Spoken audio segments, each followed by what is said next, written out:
Maya-maya, si Jolie, nakisama naman kina Patrick at Jan na pinag-uusapan pa rin ang naganap na punishment. Punti. Nalaman ng lahat kung gaano kabuti yung puso. At least naging fair si Kuya. Yeah. Kuya pa.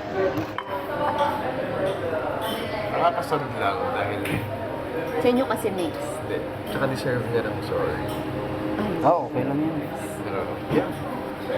Hindi naman natin pwede ipilit. Mas maganda Buusan. maramdaman Kasi nila. basic yan sa atin. Okay na. Ngayon ba tayo magre-reflection? Oo. Kaya After breakfast. Ready ka na? Ipon lang kasi ako. Pero gusto ko ma-experience yung reflection. Kasi gusto ko makarinig din about kung may magsabi ng name. Muli ngang binalak ng housemates na magkaroon ng open forum na kanilang unang ginawa noong mga nakaraang linggo. Dito, ilang issue ang balak nilang talakayan ng harapan. Sa linggong ito, sina Jaren at Colette ang nag-facilitate nito. Anything positive you want to bring to the table, let everyone know. Anything negative, let everyone know as well.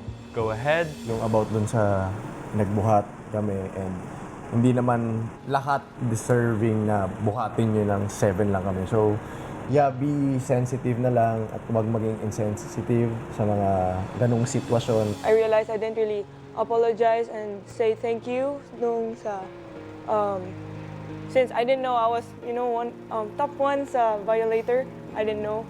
So and wala ako dun sa parusa. So sorry sa mga nag-carry for my spot and thank you.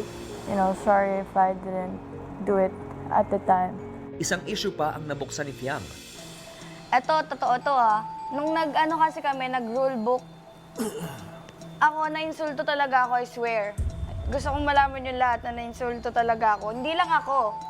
Hindi lang ako. Actually, lahat. Lahat kami na-insulto kasi yung ginawa namin, hindi joke yun. Hindi para pumalakpak kayo, hindi para sumigaw kayo. Tinatapos ko na ang inyong parusa. Kung yung ginawa niyo is para ma-motivate kami, sorry, hindi kami na-motivate, na-insulto kami lahat. Pero thank you pa din sa ginawa niyo. Pero ano ba namang magagawa ng hug kesa sa pagpalakpak at pagsigaw?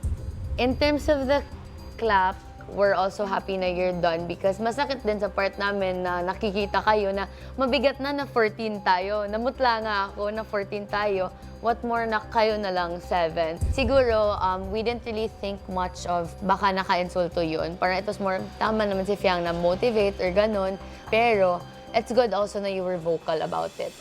Genuinely, the clapping and the motivation, it all came from a good place. We wanted to try help you. We didn't know that it was insensitive or it was irritating you. We all respect one another in this house.